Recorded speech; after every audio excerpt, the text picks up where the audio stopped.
Bonjour à tous, bienvenue dans l'épisode final de la saison 2 de Si on parlait sport, le rendez-vous qu'il ne faut absolument pas manquer si vous êtes un accro à l'actualité sportive du département.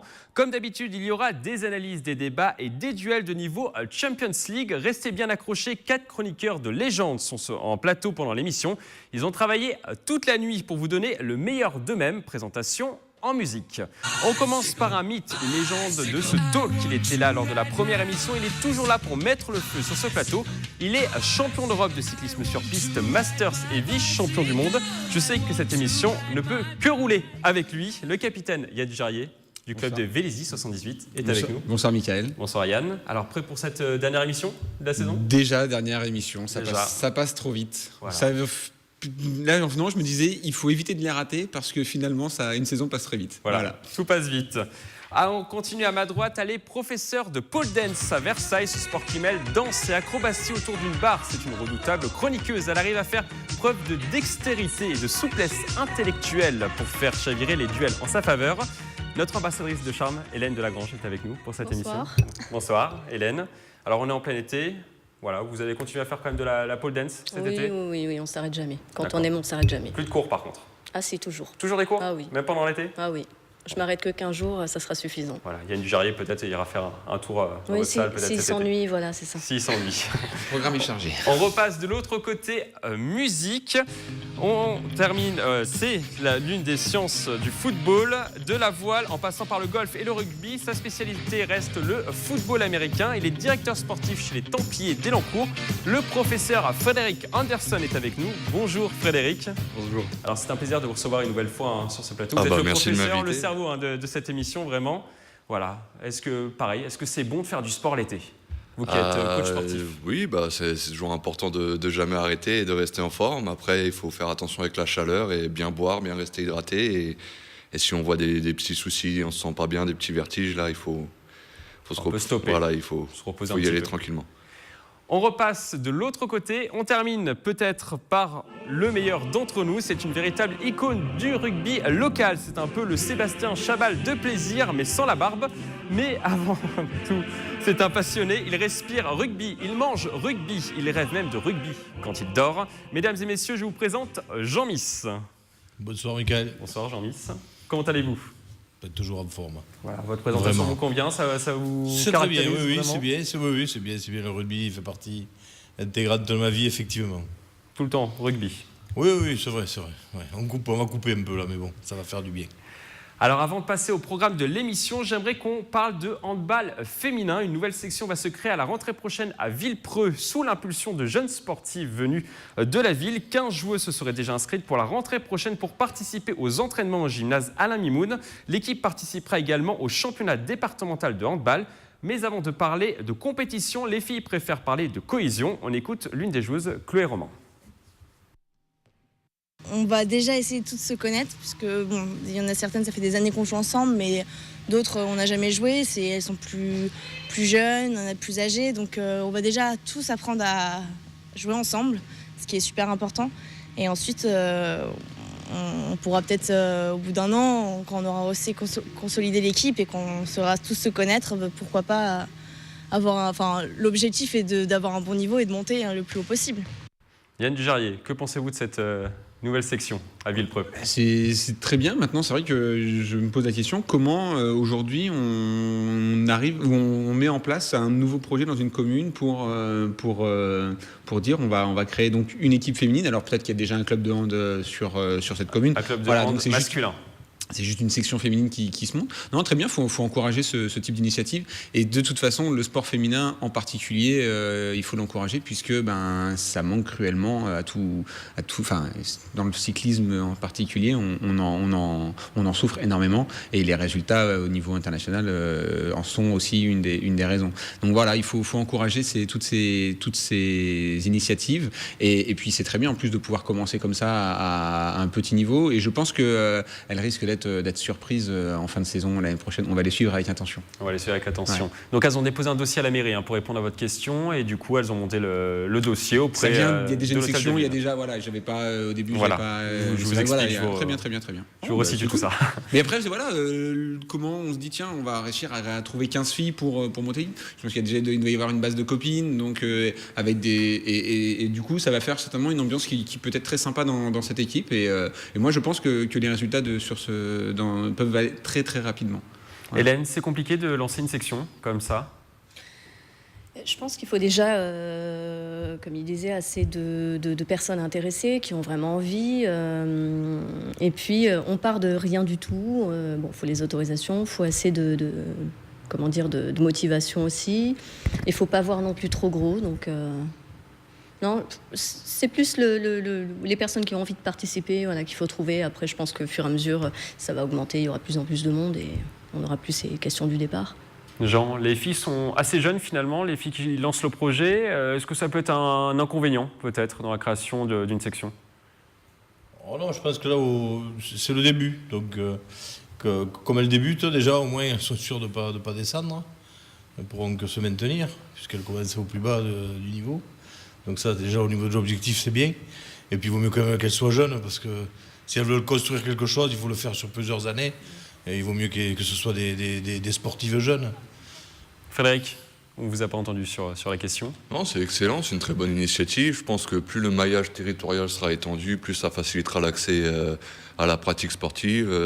En particulier que le handball féminin est plutôt populaire en France, donc profiter Elles peuvent surfer sur la dynamique. Ouais, exactement, il faut de toute façon, c'est pas si elles peuvent, si elles doivent. Je pense que si elles veulent se développer, il va falloir utiliser tous les outils à leur disposition.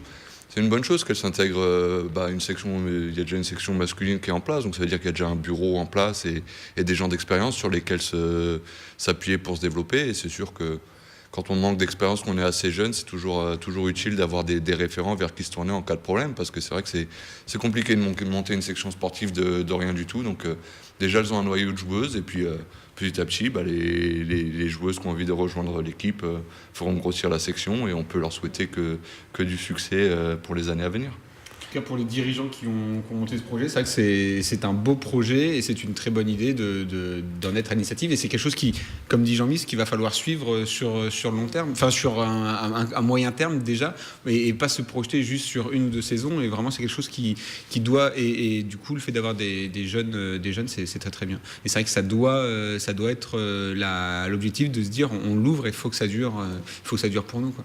Alors, on va passer maintenant au programme de l'émission. Aujourd'hui, nous allons parler de dopage dans le sport yvelinois. Nous avons notamment interrogé le professeur Alvarez de l'Université de Versailles-Saint-Quentin en Yvelines sur le sujet. Nous allons également parler de mercato, des coachs et des dirigeants dans les Yvelines. Mais avant de développer ces thèmes, coup de projecteur sur le dernier Open de France de golf.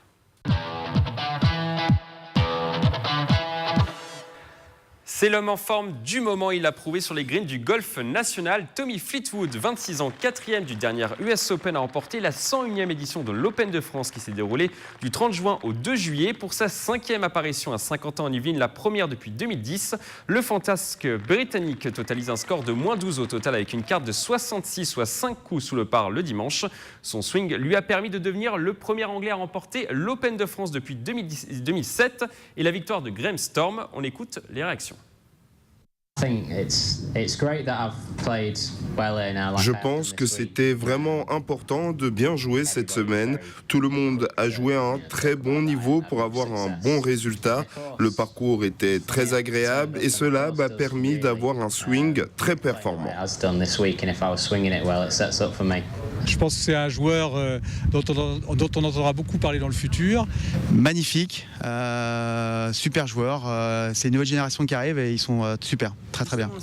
Du côté des tricolores, on attendait le meilleur français au classement mondial, Alexander Lévy, ou l'imprévisible Victor Dubuisson. C'est finalement Mike Lorenzo Vera qui a réalisé la meilleure performance des Bleus sur le parcours de l'Albatros avec un -8 au total. Un score qui lui permet de terminer à 3e du tournoi et de se qualifier pour le British Open.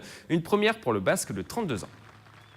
Il y a eu du bon golf, une bonne attitude, voilà, tout qui a bien tenu. Une belle partie en plus le dimanche avec Lee Westwood, ça c'était cool.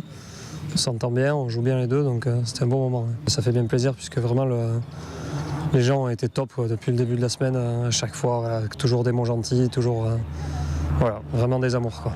À part Lorenzo Vera, les Français ont globalement déçu. Le favori des Bleus, donc Alexander Lévy, a terminé à la 57e place avec un +6. Idem pour Victor Dubuisson, qui avait pourtant terminé dans le top 5 il y a 2 ans. Aucun Français n'a remporté le tournoi depuis 2011. C'était Thomas Levé. La question sur ce thème, est-ce que c'est un inconvénient pour les stars françaises de jouer en France? Est-ce que c'est un inconvénient? Vous votez, oui ou non?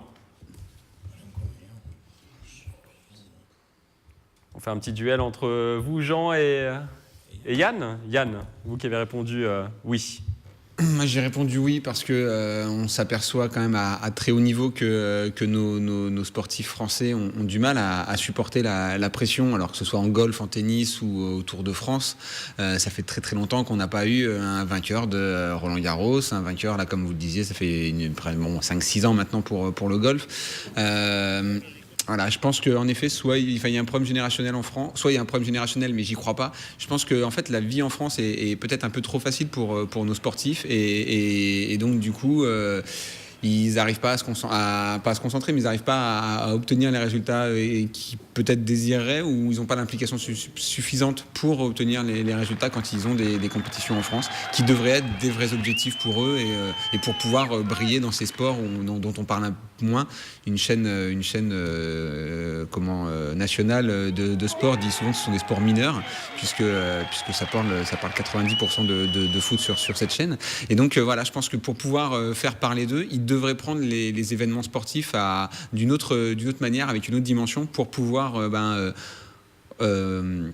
resplendir, on va dire, au niveau national, et qu'on puisse parler d'eux, pour simplement qu'on puisse parler d'eux, et que ces sports mineurs aient un peu plus de lumière sur eux. Donc dommage, mais en effet, je pense que pour eux c'est compliqué, mais c'est pas compliqué parce qu'ils n'ont pas les moyens de le faire. Je pense que c'est compliqué parce que c'est peut-être un peu trop facile chez nous. Jean. Ouais, mais moi j'ai dit non parce que pour moi c'est le contraire. Justement, en France, ils ont le public derrière. Donc que ce soit au tennis ou que ce soit au golf, puisque les deux sports qu'a cité Yann, mais justement, en ayant le public derrière, il devrait se sentir un petit peu pousser des ailes, et c'est là où justement il peut performer et se surpasser, surtout dans une discipline comme le golf, où justement on a besoin un petit peu de concentration et d'adrénaline pour permettre de réaliser de se surpasser et réaliser des belles performances. Donc je pense en plus que le souci est peut-être pas sur simplement leur valeur sportive, c'est plus peut-être le sérieux aussi au niveau de la compétition. Si d'après ce que vous avez dit, s'il y en a qui manquent de sérieux, au golf, ça pardonne pas, quoi. Dans tous les sports, certes, mais principalement au golf. Ouais, l'extra-sportif, ça peut jouer, selon qui vous. demande quand même énormément de concentration et d'application. Frédéric Anderson, qui a tort, qui a raison? Non, après je pense que ça dépend plus des individus que de raisons géographiques. Après on voit généralement quand on joue à domicile, on est plus à l'aise que quand on va jouer à l'extérieur, que ce soit même dans le championnat de France, quand on joue sur son propre stade ou quand on va dans un terrain qu'on ne connaît pas. Je pense que connaître l'environnement, c'est un atout. Après, c'est clair que ça ne suffit pas pour faire la différence, parce que derrière, il faut bien jouer, mais je pense que plus on contrôle son environnement, plus l'environnement est propice à la performance. Donc, en règle générale, je ne pense pas que ce soit une bonne excuse de dire qu'on performe mal parce qu'il y a trop de pression à domicile, etc. Je pense que c'est... Dès que l'Albatros, le parcours, ils le connaissent. Et c'est pas la première fois qu'ils viennent jouer sur l'Albatros. Après, les conditions changent en fonction de la météo. Et ils sont golfeurs, quoi. Ils jouent pas à la PlayStation, là. Moi, je reste sur ça ne peut pas paralyser, Yann, peut-être aussi d'être devant son public. Justement, il y a une grosse pression, les amis qui viennent, la famille également qui vient nous voir jouer. Est-ce que ça peut nous paralyser finalement? Il y a deux effets. C'est soit ça vous le galvanise, soit ça vous paralyse. Maintenant, il faut savoir travailler avec. Mais ça fait quand même des années que sportifs de haut niveau. C'est des professionnels. Normalement, moi, je pars vraiment du principe que ça devrait les galvaniser et non pas les tétaniser, c'est clair. Hélène. Puis ils sont ok, ça peut peut-être un peu les impressionner, mais ils n'ont pas non plus leur public juste là, comme dans un match de foot ou comme sur un ring. Les gens sont pas juste là, ils sont loin. Quand ils sont en train de jouer, ils sont au milieu de leurs espaces. Je pense pas qu'ils pensent en premier au public ou non. Ils ont, pour moi, qu'une chose à penser, c'est le terrain où ils sont, le coup à à mettre et voilà, à jouer. Et Voilà. les repères ne sont pas complètement modifiés quand vous avez des spectateurs qui sont à 20 ou 30 mètres. Et en effet, je vois bien quand on est dans une compétition, quand je suis dans un match de vitesse, qui est 5000 personnes ou qui est 20 personnes au bord de la piste, il n'y a qu'un seul truc auquel je pense, c'est l'adversaire contre lequel je cours. Je suis complètement abstraction de ce qui se passe autour. Maintenant, une fois que le match il est fini, c'est nettement plus sympa de gagner un match devant 5000 personnes et du coup parce que les encouragements, j'ai eu la chance de pouvoir faire des démonstrations ou d'une compétition à Saint-Quentin où il y avait 2500 personnes dans le Vélodrome. J'ai compris à ce moment-là la raison pour laquelle Il n'y avait pas de pression supplémentaire. mais non, pas du tout. Pas du tout. À partir du moment où on rentre sur le ring ou sur la piste, sur mon vélodrome, je pense plus qu'à mes adversaires et à la tactique que j'ai mis en place pour cette compétition. Le reste, c'est. Et ça, c'est valable dans tous les sports. Hein. Mais bien sûr. Dès qu'on rentre sur l'aire de jeu, parce que c'est ni plus ni moins une aire de jeu. Je dis par la piste, voilà, parce que par la piste, mais voilà, que ce soit une piste, un terrain de golf, un terrain de tennis, un terrain de rugby. Dès qu'on rentre, moi, souvent, je le dis, l'exemple que je prends au niveau des joueurs, je leur dis qu'ils sont dans une bulle. Tout ce qui se passe à l'extérieur, il faut qu'ils soient hermétiques à ça. Et voilà, et c'est comme ça qu'on peut performer lorsqu'on fait abstraction de tout ce qu'il y a autour. Mais finalement, quand on regarde les résultats à l'Open de France, ceux qui ont performé, Lorenzo Vera qui termine 3e, ce ne sont pas forcément ceux qu'on attendait. Du coup, au début de la compétition, on attendait Victor Dubuisson, Alexander Lévy. Finalement, c'est Lorenzo Vera qui finit 3e. Est-ce que ça peut jouer également sur peut-être la pression joue peut-être plus sur les gros sportifs que sur les sportifs un peu plus anonymes? Ça c'est sûr, par contre, oui, ça c'est certain. Hein. Ceux qu'on attend, comme vous avez dit, ceux qu'on attend au virage, entre guillemets, eux, ils ont un peu plus de pression en disant je peux moins me louper, alors que l'outsider que personne n'attend, il se retrouve, il fait le podium, il fait 3e. Là, c'est une super performance. Oui, après, il y a peut-être aussi une question de je me repose un peu sur mes lauriers parce que je sais que je suis un peu j'ai des acquis, donc il y a aussi ce risque-là. Donc être peut-être moins concentré ou se laisser un peu distraire et finalement...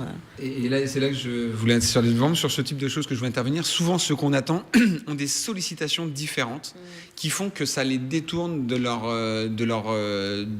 extra-sportif, des sollicitations extra-sportives. Journalistiques, des pressions avec des partenaires qui peuvent être présents. Et donc, du coup, on récupère un petit peu moins.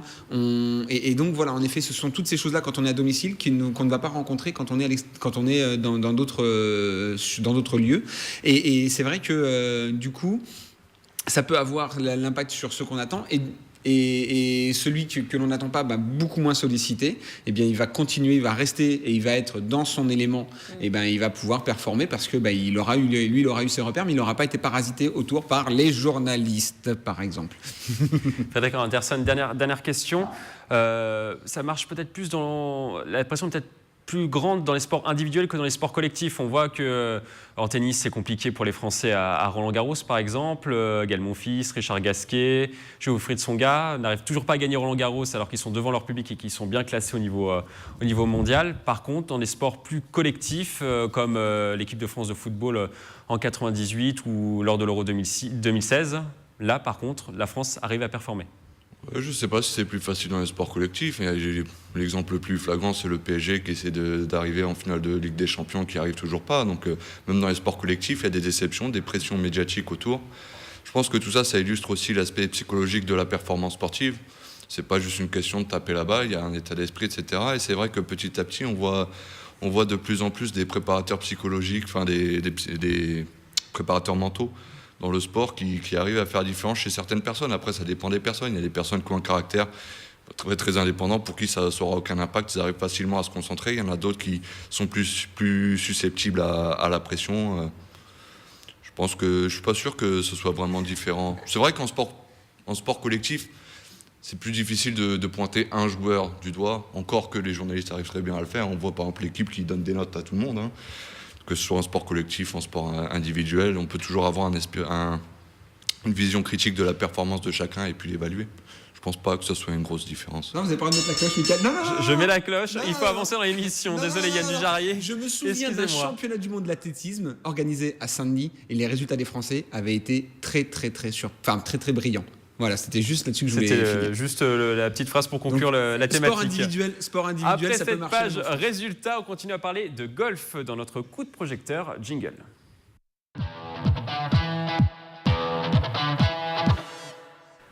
Dans notre coup de projecteur, on reste donc à l'Open de France de golf. Vous l'avez peut-être remarqué si vous êtes passé sur les greens de Saint-Quentin en Yvelines. La compétition a pris un nouvel essor cette année. Nouvelle organisation, nouveau parking, rénovation de l'hôtel, des joueurs de renom. Tout cela grâce au nouveau sponsor HNA. L'entreprise qui investit dans le rendez-vous saint-quentinois et la dotation est passée de 7 millions à 7 millions de dollars, le double par rapport à 2016. On écoute le président de la Fédération française de golf, Jean-Loup Charon. Nous sommes, nous, fédération, ravis de cette évolution. Nous sommes ravis de cette montée en puissance de notre Open national. Et puis, on croise les doigts pour que ça se poursuive dans tous les temps du terme. C'est un superbe événement. Voilà, on a la chance de faire partie des plus gros tournois européens. Donc, pour nous, Français, on est très heureux d'avoir un tournoi comme ça. Le tournoi a également intégré les Rolex Series, l'équivalent des Masters 1000 au tennis. Le seul regret reste le plateau de joueurs. Seulement un top 10 s'est déplacé pour l'événement avec l'Espagnol Jon Rahm. La question sur ce thème, est-ce qu'il faut encore attendre avant d'analyser l'impact du nouveau sponsor sur l'Open de France? Oui ou non? Est-ce qu'il faut encore attendre? Oui, oui, oui. Vous êtes unanime. Allez, Yann Dujarrier. Sujet suivant. Mais bien sûr, ils viennent d'arriver, on a commencé à en parler en début d'année, de mémoire, donc voilà, faut laisser le temps, faut que ça prenne. Un sportif, quel que soit son niveau, le programme, on le fait bien en amont, en tout début de saison, donc je ne sais pas à quel moment commence la saison de golf, mais voilà, peut-être que les gars... La signature avec HNA, c'est effectué au mois de janvier. Voilà, donc, janvier, mais est-ce que la saison golf n'est pas commencée un peu plus tard, et donc du coup, les gens avaient déjà fait leur programme pour toute la saison, et peut-être que les 10 meilleurs mondiaux sont sur une phase de travail qui est complètement différente et qui ne leur permettait pas de pouvoir se déplacer pour faire un tournoi de cette importance. On voit bien que... le Suisse Roger Federer n'est pas venu à Roland-Garros cette année pour des raisons. Donc voilà, quand on arrive à un certain niveau, il faut cibler ses objectifs. Et donc là, peut-être que l'Open de France est arrivé avec son prize money un petit peu trop tard. Tant mieux pour... donc ça peut être plus grand encore l'année prochaine. Bien sûr, et ça le sera l'année prochaine, bien sûr. Jean-Miss, vous qui êtes un passionné de golf, on sent quand même que le rendez-vous quand même est plus professionnel. Si on regarde bien, nouveau parking, nouveau centre de presse, nouvel hôtel, les joueurs également se déplacent et en parlent du coup de cette Open de France, alors que ce n'était pas forcément le cas dans le passé. Voilà, est-ce qu'on sent qu'il y a un professionnalisme qui s'est mis en place cette année? Oui, il y a surtout une grande médiatisation qui commence à se faire autour du golf. Ça, je sais faire. C'est mon oreillette qui est tombée. Allez-y, Jean-Miss. Je disais qu'il y a une grande médiatisation autour du golf. Déjà parce que s'ils ont doublé le montant du partenariat, enfin du sponsoring plutôt, et en plus on voit aussi venir l'année prochaine la Ryder Cup qui va aller dans la continuité de tout le travail de publicitaire et technique et sportif, et toute l'évolution de ce site est quand même fait avant tout pour 2018 et la compétition suprême, quoi. Et donc heureusement qu'il y a cette hausse de niveau au niveau organisation. Cette année, bien sûr, parce que sinon, vous avez été à la Ryder Cup il y a l'année dernière, et vous avez bien vu l'ampleur du phénomène. Je pense que voilà, le fait d'augmenter un peu le niveau de la capacité, etc. L'organisation ne peut pas se faire en un an. Non, bien sûr. C'est pour ça que c'est fait exprès, ça. Et le Tour de France, vous croyez qu'il l'organise depuis l'année dernière? On n'arrive pas à d'aussi grosses machines du jour au lendemain, voilà. Voilà, le tournoi, par contre, a failli, Frédéric Anderson, avoir une baisse de revenus avec Alstom qui avait lâché l'Open de France l'année dernière. En plein tournoi, ils avaient annoncé aux organisateurs, finalement, on ne re-signe pas pour l'année prochaine. Donc, HNA, finalement, c'est une bouffée d'oxygène, et c'est même mieux, finalement, que Alstom sur les dernières éditions. Ils récupèrent des ressources supplémentaires, donc à eux de les utiliser correctement. Après, c'est au final, comme vous le disiez, c'est en janvier que ça a été annoncé, donc finalement ça fait qu'il y a que 6 mois que ça peut impacter l'organisation du tournoi. Un tournoi de cette envergure, 6 mois, c'est court. Je pense que déjà c'est une belle réussite vis-à-vis des résultats qu'ils ont obtenus, arriver à attirer quand même des têtes de série malgré qu'il n'y en ait pas autant qu'on pourrait l'espérer. Peut-être aussi que les gens attendent de voir est-ce que c'est vraiment mieux, est-ce que c'est moins bien. Je pense que les golfeurs n'ont pas envie de prendre le risque d'arriver dans un tournoi nouveau, de ne pas connaître ce qui va se passer, comment s'organiser, avec le doute de ce que ce soit un échec, que ce soit un flop. Donc là, comme ils ont réussi cette année, ça va faire du bruit, ça va faire des bons retours et ça va sûrement attirer plus de monde. Après, c'est sûr que ça demande du temps. Si on fait un comparatif avec moi, ce que je connais sur le football américain, quand on regarde sur le football américain universitaire aux États-Unis, quand ils changent d'entraîneur en chef, ils changent toute l'organisation de l'équipe, le recrutement, tout ça. Et c'est vrai qu'il faut attendre parfois 2, 3, 4 saisons avant de voir l'équipe arriver au sommet.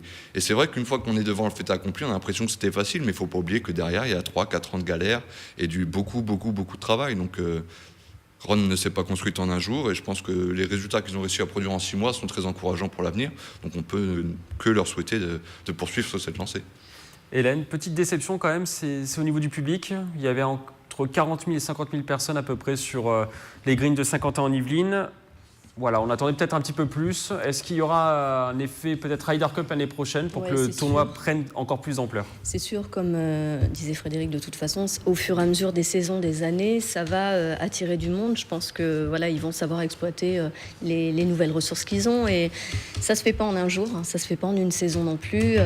C'est comme toute chose qui commence ou toute chose qui est vraiment en évolution. Tant que on n'est pas arrivé au summum de l'organisation et à quelque chose d'équivalent à ce qui se fait ailleurs, voilà, ça va se mettre en place petit à petit. Les gens vont s'intéresser, mais... Yann Dujarrier, vous avez marqué communication. Parce que, encore une fois, on est sur 50 ans en Yvelines, encore une fois, un événement important, et j'avais pas entendu parler des dates. Voilà, donc... Il y avait quand même des panneaux de partout dans 50 ans en Yvelines. Yann Dujarrier. Excusez-moi, quand je viens, je vais au Vélodrome. Voilà. Vous n'y faites pas attention. Non, il fait du vélo, il a la tête en bas, il regarde pas les panneaux. Mais par contre, quand je suis en vélo, je fais très attention aux voitures qu'il peut y avoir à droite et à gauche. C'est bon de le savoir, Yann Dujarrier. Juste finir, qu'on sent quand même. Rapidement. Oui, on sent quand même une belle dynamique à l'image du président. Jean-Loup Charron. Ah là, impeccable. Je vais passer au prochain thème. Hein. Désolé de ne pas rebondir là-dessus.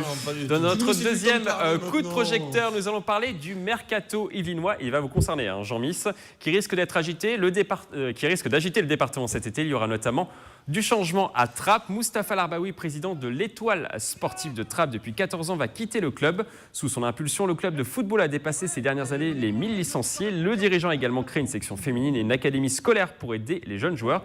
On écoute les raisons qui l'ont poussé à partir.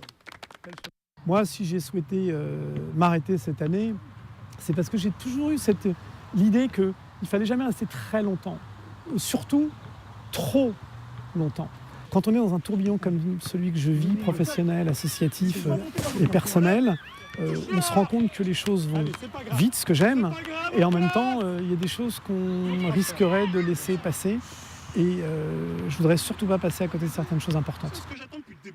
Alors, Mustapha sera remplacé par Abdel Guessoum qui vient d'être nommé à l'issue de la saison. Mustapha Larbaoui restera tout de même président d'honneur, mais le cas de Mustapha n'est pas un cas isolé. Ça va bouger dans les Yvelines. Alexandre Taillefer, coach de l'équipe senior de handball de Versailles, va également quitter le club. Vous, Jean-Miss, vous allez également quitter le club de plaisir malgré une très belle saison avec une montée en Fédéral 2 et un parcours historique en championnat de France.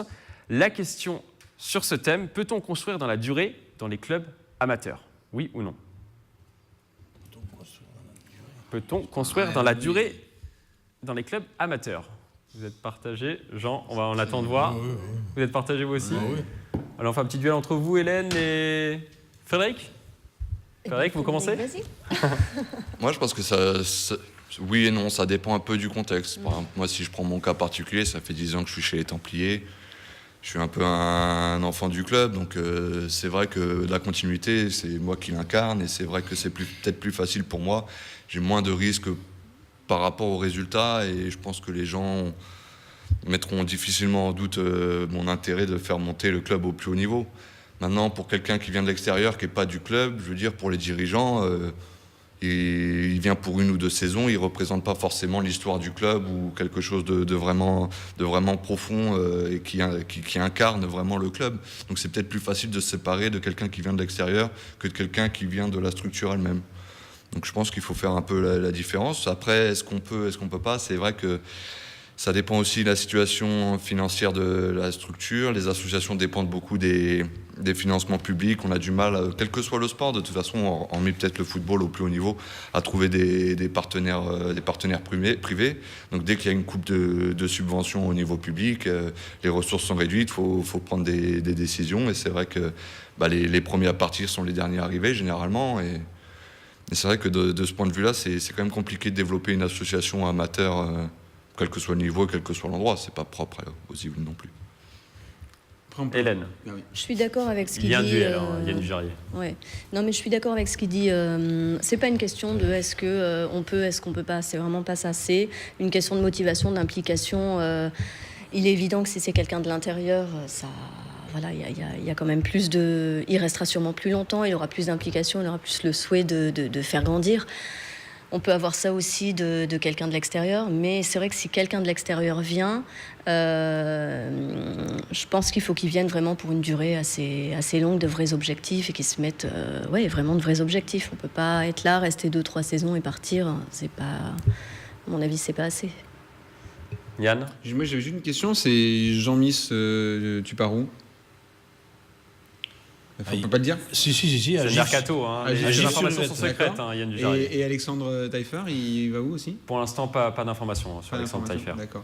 Non, mais ça va. Donc du coup, Jean-Miss restera chroniqueur puisqu'il reste sur le secteur. Parce que du coup, vous a tous fait signer pour une troisième saison. Moustapha ne reviendra pas puisque lui, il sera plus président d'honneur. Ouais, allez. Alors, donc non, ouais, Yann, pour revenir au débat. Il n'y a pas de débat. Non, après, oui, voilà, tout a été dit par mes confrères. La durée de vie d'un coach au niveau amateur serait de 2 ans en moyenne. Parce que s'il est bon, il est sollicité par d'autres avec par exemple plus de moyens. Donc ça, tout le monde cherche aussi des gens qui peuvent avoir des bonnes idées.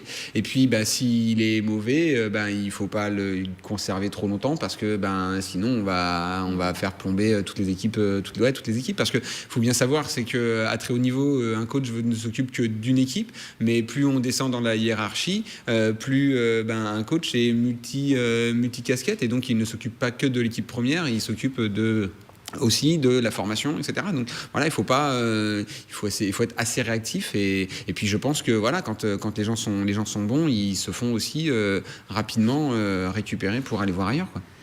Frédéric Anderson, est-ce que vous trouvez que le départ de Jean-Miss est justifié ? Dans le cas d'Alexandre Taillefer, ça pouvait se comprendre. L'équipe de Versailles était mal positionnée au classement. Le club avait des résultats décevants, mais dans le cas de Plaisir, Jean-Miss avait des bons résultats, ils montaient en Fédéral 2, ils avaient un parcours historique dans le championnat de France avec un quart de finale. Est-ce que vous comprenez ce choix ? Est-ce que c'est pas là le problème du sport amateur finalement, de se séparer de quelqu'un qui a des bons résultats pour peut-être prendre quelqu'un d'autre qui ne fera pas les bons résultats après, de ne pas pouvoir préparer l'avenir en Fédéral 2 ?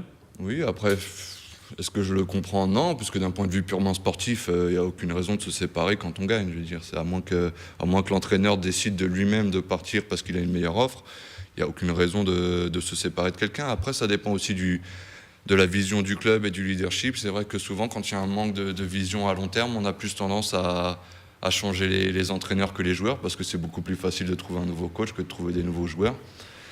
Après, un autre souci qui est aussi sur les structures amateurs, c'est comme on est amateur, on dépend de notre boulot, et c'est vrai qu'il y a des mutations au niveau du travail. Et moi, je sais qu'à Elancourt, on est déjà en train de regarder les coaching staff pour les différentes sections l'année prochaine. Et je suis encore en attente de réponses de certains qui peuvent pas me dire aujourd'hui parce que ils ont peut-être des offres, ils ont peut-être des possibilités d'être mutés dans d'autres régions. Et d'un point de vue pratique, on peut pas garder quelqu'un qui, pour des raisons professionnelles, doit partir dans une autre région. Donc ça aussi, c'est un autre défi du monde amateur qui rend la construction d'un club et le développement du club encore plus difficile. Donc non, c'est vrai que dans le cas de Jean-Miss, je ne comprends pas particulièrement. Après, je ne suis pas dans le club et il y a peut-être des raisons que j'ignore aussi. Jean, on ne vous a pas entendu sur la question. Vous êtes concerné. Je suis concerné, tout à fait. Donc pour moi, 2 ans, je pense que c'est plutôt 3. Au niveau de la durée de vie d'un entraîneur dans les clubs statistiques. Voilà, ce sont les statistiques. Moi, je pense que c'est plutôt 3 dans la mesure où il faut quand même un certain temps pour mettre un jeu en place, en parlant du rugby, puisque c'est du rugby qu'on parle. Il faut un certain temps pour mettre le jeu en place et que la mayonnaise prenne. Moi j'étais venu il y a 2 saisons pour la montée du club. On est monté en 2 saisons. Maintenant, les choix des clubs et les choix des présidents, enfin du président et du bureau, il faut toujours les accepter. On sait pertinemment que moi, en tant qu'entraîneur, je ne suis pas un enfant du club. Moi, mon club formateur, c'était le Sud-Ouest, c'est Marmande, donc je ne suis pas du tout de plaisir. Donc forcément, je suis de passage. Ensuite, après, la politique du club, elle leur appartient. Moi, je ne peux que la respecter si les choses sont faites de façon convenable et respectueuse vis-à-vis des entraîneurs. Mais sans rentrer dans les détails, moi, ce qui me choque un petit peu, je l'ai déjà vécu dans d'autres clubs, c'est un petit peu dommage parce que le jeu avait pris, qu'importe la manière, mais le jeu a pris. Et les résultats ont été là. C'est la plus belle saison de l'histoire du club. Je pense qu'il y avait un élan qui était intéressant de continuer à cultiver parce qu'il y avait la montée en Fédéral 2. Ce que je ne comprends pas au niveau de la politique du club, c'est qu'ils sont déjà montés en Fédéral 2, ils ont fait des erreurs qui finalement apparemment ne leur a pas très servi, tellement servi, puisque là, on casse l'élan d'un groupe qui est quand même en place, où on a mis 2 saisons pour mettre quelque chose de bien en place, qui a porté ses fruits, la preuve en est, les résultats. Et puis là, on va casser quelque chose avec des nouveaux entraîneurs qui forcément vont changer, puisqu'on amène toujours, et là c'est l'entraîneur qui parle, on amène toujours sa patte personnelle. Donc il va refalloir du temps pour remettre les choses en place, mais le temps, ils ne vont pas l'avoir, parce qu'en Fédéral 2, forcément, les matchs vont être durs tous les dimanches. Et là, je pense que c'est une erreur du club, mais après, ça ne m'appartient pas. Moi, comme j'ai dit, moi je suis passé, je suis maintenant sur Gif-sur-Yvette, avec un nouveau projet qui m'attend et auquel je vais tout mettre en œuvre pour essayer d'y arriver. Bon, on continuera à vous suivre et à vous avoir sur ce plateau. Mais c'est avec un réel plaisir. C'est pas possible, on me coupe encore. Hein. Vous n'avez rien à dire, Yann Bizarrier. Si, j'avais. Voilà, désolé, il faut avancer dans l'émission. J'ai oublié. On va passer maintenant à notre rubrique débat.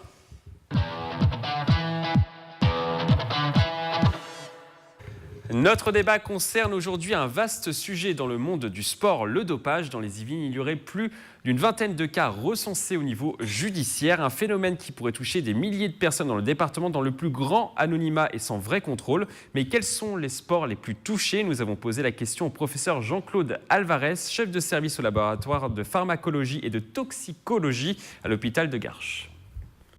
Certains sports sont plus ciblés que d'autres. Nous, oui, on a peut-être eu un petit peu plus d'affaires dans le cyclisme, probablement.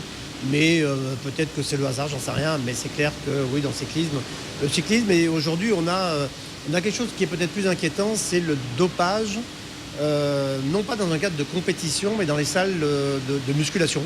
C'est-à-dire que les gens prennent des dopants pour faire leur musculation, pas forcément dans un cadre compétition, pour développer leur masse musculaire. La question sur ce thème, est-ce que ce dopage au niveau amateur vous surprend? Oui ou non? Non, oui. Ah, un petit duel. Jean contre Frédéric Anderson. Frédéric Anderson, vous commencez. C'est pas tellement qui me surprend, c'est plus que je le regrette parce qu'il n'y a aucun intérêt. Il n'y a aucun intérêt à risquer sa santé quand on n'est pas impliqué, quand c'est pas son boulot. Même quand c'est son boulot, même quand c'est le plus haut niveau, il n'y a aucune justification possible pour le faire. Après, c'est des produits. Faut rappeler que c'est des produits dangereux pour la santé. À la base, c'est des médicaments, et comme tout médicament, il y a aussi des effets secondaires. Et le problème, c'est que les gens sont pas assez sensibilisés sur la nature des produits, leur fonctionnement, leur effet sur le corps. On a un peu tendance souvent à diaboliser le dopage à l'excès, et je pense que cet excès dessert un peu la cause, dans le sens où les gens se rendent compte qu'on est dans l'exagération, et du coup, ils doutent de tout ce qu'il y a derrière. Mais le risque est réel. Par exemple, quand on prend les stéroïdes anabolisants, le gros problème, c'est pour le foie. Voilà. Le foie doit détoxifier toutes ces substances qui ne sont pas censées être là. Et on peut se retrouver avec des cas d'hépatite, des cas de kyste dans le foie. Et le problème, c'est que le foie, ça ne se remplace pas. C'est une fois qu'on doit couper, la santé, elle coupe aussi. Donc, c'est vrai que c'est... Non, c'est pas ça surprend. Enfin, c'est que je ne vois pas le raisonnement qu'il peut y avoir derrière. Et c'est vrai qu'un des soucis du dopage, c'est qu'on se rend compte que le plus grand nombre de cas, c'est au niveau amateur, c'est dans les petits niveaux où il y a le plus de gens qui se dopent. Alors ça n'a pas de sens, à mon sens. Jean, pour vous donner quelques chiffres, entre 5 et 15% des sportifs se doperaient dans les Yvelines. 900 000 à 2,7 millions de personnes en France Est-ce que ça vous surprend, ces chiffres? Non, moi ça me surprend pas du tout, parce qu'il y a très très longtemps que les sportifs se dopent. Après, il y a dopage et dopage. Ça, c'est déjà... Là, c'est au niveau amateur. Là, c'est au niveau... Oui, non, mais il y a vraiment deux formes de dopage. Rentre dans le dopage les sportifs ce qu'on appelle la fumette. Ceux qui fument des joints. Ça rentre dans le dopage. Et alors, si ça rentre dans les chiffres, forcément, je peux vous dire que dans tous les sports, il y en a un paquet. Malheureusement, c'est la jeunesse qui veut ça, et il y en a beaucoup. Moi, j'en vois dans le rugby, notamment, puisque je fais dans le rugby. Donc, il y en a quand même pas mal. Mais après, moi, ça ne me surprend pas dans la mesure où je dis qu'il y a longtemps que ça existe. Parce que qui dit dopage dit performance, qui dit performance dit résultat, et qui dit résultat dit argent. Et même au niveau amateur, et là, bon, je tape pas sur le cyclisme, mais c'est pas moi, c'est le professeur qui l'a dit.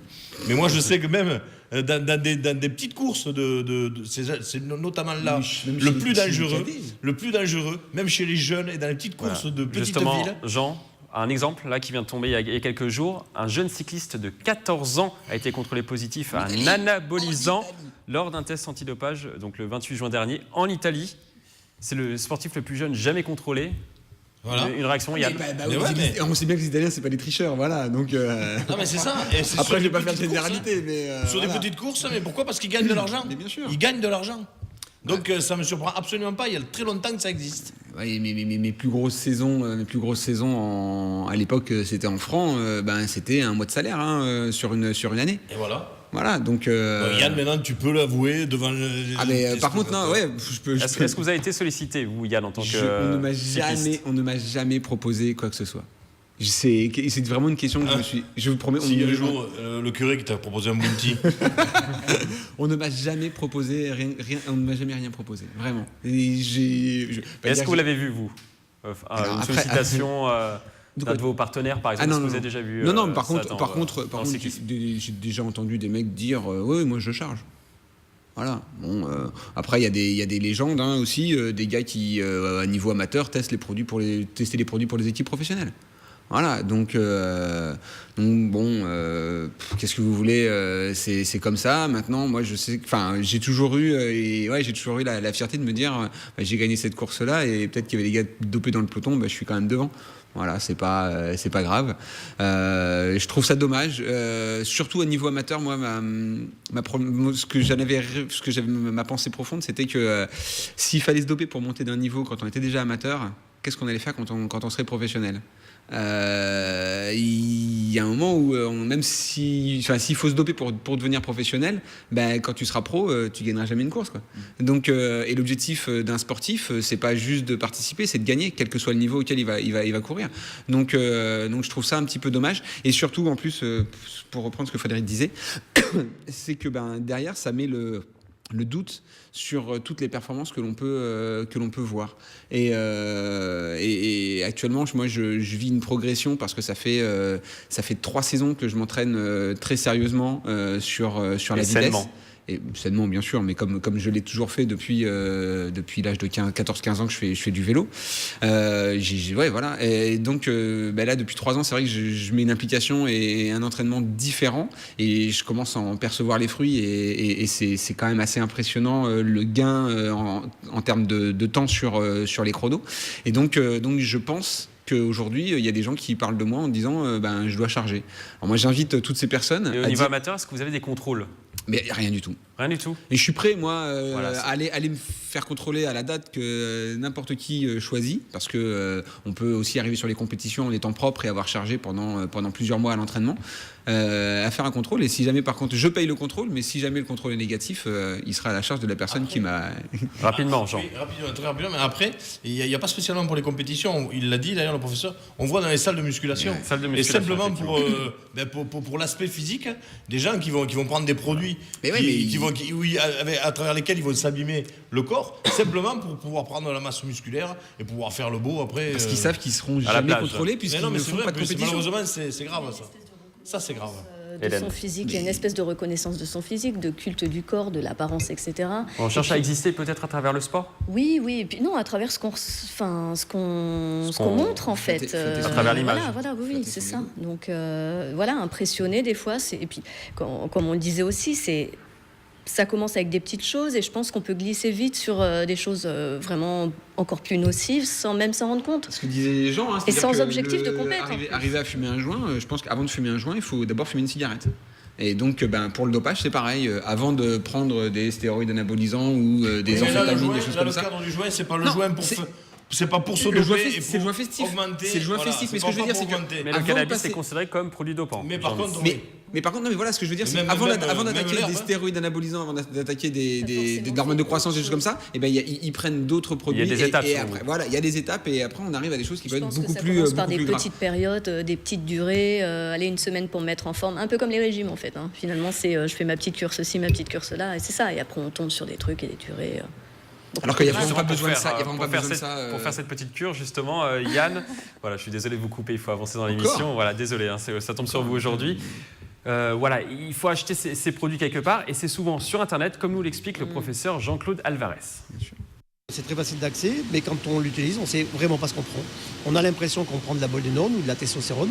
Et en fait, quand on fait l'analyse, je peux vous garantir qu'au moins la moitié des cas, on n'a pas la molécule dedans. Et quand on a la bonne molécule, parfois on n'a pas le bon dosage, c'est-à-dire que c'est du 10 mg ml. Et en fait, non, c'est du 20, du 30, du 40, du 50, ou du 5, ou du 1, ça dépend des fois. Souvent c'est inférieur, c'est-à-dire que ça fait moins d'effet que prévu, forcément, on fait de l'économie. Mais voilà, donc vous prenez des produits, vous pensez prendre des produits anabolisants, finalement vous ne prenez pas le bon, ou vous ne prenez pas le bon dosage, d'où le risque, bien entendu, parce que quand on ne connaît pas le dosage, on peut faire une overdose très facilement. Vous disiez, Frédéric, tout à l'heure, voilà, vous en parliez d'Internet, de ces soucis, on va dire, de doses qu'on peut prendre ou ne pas prendre.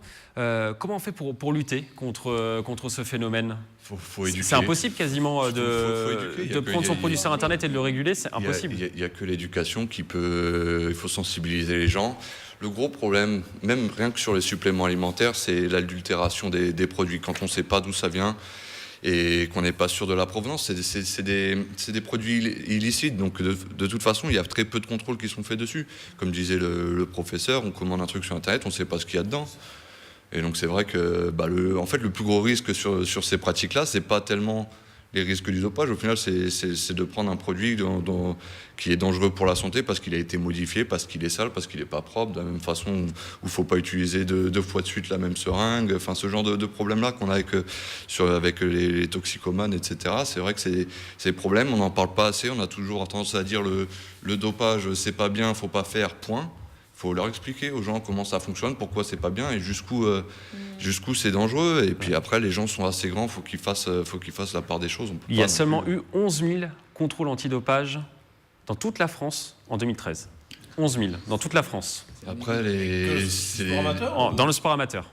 Oui, sur le sport amateur. Après, sur le sport amateur, c'est les moyens qu'on met aussi dans la lutte contre le dopage. Et c'est vrai que quand on a peu de ressources, parce qu'il y a vraiment beaucoup de monde à contrôler, on aurait peut-être mieux fait... Un contrôle, ça coûte environ 100 €. Oui, donc on aurait peut-être mieux fait de payer des gens pour aller faire des conférences ou d'aller parler dans les clubs au niveau des fédérales, des ligues régionales, etc. Sensibiliser les entraîneurs. Qu'est-ce qu'on fait quand on a un joueur qui vient nous voir pour prendre des produits, comment on l'aide, comment on le détourne, comment on lui offre une solution pour pas qu'il tombe dans la machine. Et c'est vrai que parfois aussi il y a comme on a dit, les problèmes d'image qu'on renvoie. Le dopage dans les salles de muscu, c'est plus une image de soi et c'est vrai que c'est plus une histoire de psychologie qu'une histoire de dopage au final. Alors, très rapidement, Yann. Très rapidement. Quelque chose qui pourrait être pas mal, c'est vrai que des sanctions beaucoup plus exemplaires. Là, il y a un sportif master cycliste qui vient de se faire contrôler au Canada et a pris 8 ans de suspension. Donc la sanction pour vous, c'est voilà. important. Et je pense que 2 ans de suspension, c'est ridicule. Voilà, quand on arrive à des cas comme ça où on met 8 ans, je pense que c'est pas mal. Si jamais le mec il a 20 ans, il va être tranquille. Merci Yann, je ne vous ai pas coupé pour cette dernière intervention. C'est presque la fin de cette émission. Merci de nous avoir suivis tout au long de la saison. Mais on regarde juste avant de se quitter ce best-of. Une petite raquette pour répondre aux questions. Vous avez le choix entre oui ou non. Il y a également une petite ardoise. Yann, est-ce que vous pouvez nous présenter cette petite ardoise ? Voilà. Je vais me psycher là. Vous faites tout dans cette émission. Je dois vous dire qu'on a beaucoup de mal à le garder en plateau, tellement les grandes chaînes de télévision lui font des ponts d'or pour le recruter. Jean Miss est avec nous pendant 1 heure. Voilà. Bon. C'est une rumeur ou pas? Bonjour Michael. Alors non, je sais pas. Honnêtement, j'ai pas eu de contact moi. Pourtant mon téléphone est là. Non. Mais ce serait avec un réel plaisir. C'est sur ce talk. C'est quand même un réel plaisir d'être ici. Vous le connaissez désormais tous, il est cavalier international et il nous vient des écuries de plaisir. On le surnomme sur ce plateau le Zorro yvelinois, notre vengeur masqué qui est venu sans masque aujourd'hui. Raoul Cottré-Dautré est avec nous. Bonsoir Raoul. Bonsoir. Il est le Michael Jordan de la répartie, le Zidane des analyses, le Michael Phelps des duels. C'est un mythe, une légende vivante, que dis-je, un monument des Yvelines. Il maestro Mustapha Larbaoui est avec nous pour cette émission. On est très heureux de vous recevoir, Mustapha, sur cette émission. Écoutez, moi aussi, avec des présentations comme celle-là, j'adore. Clairement, on peut continuer l'émission. Pour le moment, tout va bien. C'est l'une des meilleures coachs en Ile-de-France de pole dance. Ne vous laissez pas séduire par ses yeux en amande et ses airs de gentille fille. Elle n'hésite pas à être piquante quand il le faut. Tu t'es trompé, maintenant t'assumes. Hein. Ah ouais, oui, effectivement, vous avez voté Yann, vous avez voté rouge. Non, j'ai c'est pas vous. Ah non, j'ai dit vert, mais non. J'ai dit vert. L'arbre qui s'effondre, ça fait beaucoup plus de bruit qu'une pelouse qui pousse. Là, en l'occurrence, c'est... On la gardera dans le best-of de fin de saison. Hein. C'est vrai? Celle-là. Bon, c'est bon. Ouais, c'est bon, elle est validée, je pense. Jean, vous êtes d'accord avec Robin? Oui, un petit peu, oui. Pour une fois, je suis d'accord avec un Britannique.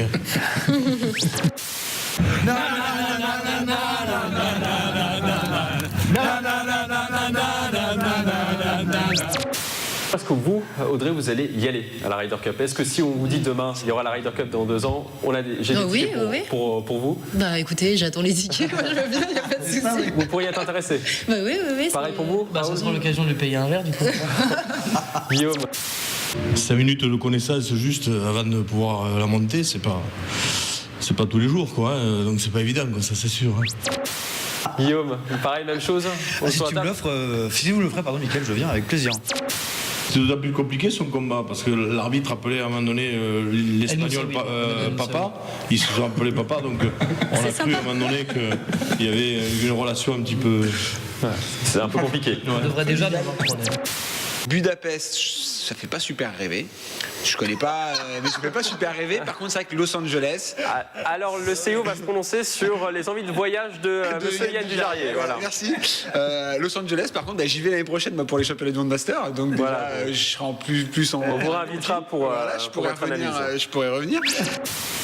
On a besoin de chaussures lorsqu'on a besoin de gants, c'est-à-dire quand il fait froid. On se protège, puisque notre corps n'est pas fait pour l'hiver français ou européen. Jean-Miss, vous adorez ce personnage. Vous êtes tombé amoureux. Il est perché complet. Selon vous. Il est fantastique, non mais c'est quand même quelqu'un d'exceptionnel. Il ne doit pas y en avoir deux comme ça. Hein. C'est un petit peu le Jean-Claude Van Damme du marathon. Non, parce qu'on comprend ce qu'il dit. On comprend très bien ce qu'il dit. C'est vrai que mine de rien, Van Damme, on comprend rien. Je crois que Jean célèbre sa victoire dimanche en faisant ça sur le poteau de transformation. C'est ça. Mais on n'a pas les images. Non, la semaine prochaine. Vous n'avez pas encore. Donc, parce que moi, j'ai pas eu une barre. Chez moi, j'ai un bar. C'est déjà pas mal. C'est pas si loin. Hein. Le sport pratiqué par des filles, pratiqué par des garçons, l'idée générale, c'est de pratiquer le sport. C'est pas de dire faut qu'on se ressemble. Enfin, il me semble, ou alors j'ai rien compris. Non, en fait, Jean voulait que Victoria Beckham revienne, mais bon, à Poitiers, elle reviendra moins qu'à Saint-Germain-en-Laye. Allez-y. Vous qui êtes un fan de voile. Ouais, voilà, moi, c'est vraiment le sport, ça. Il n'y a qu'à voir. Hein. J'en ai traversé. Mais bon, c'était pas la même chose. Allez-y, Jean-Miss. Et puis surtout construire pour le futur. Voilà. Vous avez encore le mot de la fin, une nouvelle fois, sur ce thème, Mustapha. Je suis venu pour ça. Alors, une petite réaction par rapport à cette saison, Yann Dujarier. Vous avez vu dans le best-of? Oui. Je me dis, encore une fois, que je suis pas venu assez. Mais non, super sympa. C'est vrai que ça fait plaisir de voir que, de toute façon, on fait ça dans la bonne humeur et qu'on est là juste pour le plaisir. Jean, vous êtes la star de ce best-of, hein, quasiment dédié à vous. Non, mais c'est eux qui me soufflent les conneries, c'est même pas de moi. Moi, je vous assure. Hein. Hélène, vous aussi? Ah, ça m'a bien fait rire, mais il manque quand même l'histoire. Donc vous êtes arrivé plutôt vers la fin, vous, de l'émission, hein, par contre, la fin de la saison, on va dire. Oui, mais il y a déjà des petits dossiers, jamais. Mais il manque l'histoire du mât, là. Du mât et Il y en a des plein d'autres, problèmes, on a dû faire une sélection. Frédéric Anderson, cette saison, vous l'avez vécu, vous, de l'intérieur, du coup, cette saison yvelinoise, du sport yvelinois? Je viens assez souvent et c'est vrai que c'est toujours un plaisir de venir discuter des sujets sportifs avec tous les collègues. On rigole bien et c'est toujours une bonne émission, dans la bonne humeur. Et on viendra avec plaisir la saison prochaine. Moi, je me souviens d'un fou rire. J'étais là, moi j'avais des larmes aux yeux et j'étais pas à la caméra, mais je pleurais, je n'arrivais plus à me retenir. Une connerie de Jean-Miss, bien sûr. On lui avait soufflé. Sinon, sur le sport yvelinois, quand même, c'était une belle saison, Jean-Miss. Même si vous quittez Plaisir, vous ne regrettez pas? Ah non, pas du tout. Non, mais c'est quand même un département qui est riche en événements sportifs. Ah non, mais on avait galéré au début de l'émission. Vraiment. La première saison, je me souviens qu'on avait eu un paquet de clubs qui sont descendus. On avait beaucoup de résultats. Cette saison, par contre, on a eu de la chance. On a eu une belle saison et voilà. Et donc, on souhaite à tous ces clubs là qui ont réussi à monter ou à faire de beaux résultats de les confirmer l'année prochaine. Et on les suivra encore avec grand plaisir. Et il y aura encore des sports à découvrir, comme la pole dance qu'on a découvert cette année avec vous, du coup, Hélène. C'est ça. Et on attend ta petite démonstration, Michael, évidemment. Voilà. J'ai pu tester quand même à la rédaction. Nous, on n'a rien vu. Pas de vidéo, malheureusement. Merci à tous les quatre, en tout cas, d'être passés sur ce plateau cette année. Merci à tous les autres chroniqueurs qui sont passés également tout au long de la saison. C'est la fin de cette émission et c'est la fin de cette saison. Très bon été sur TV78.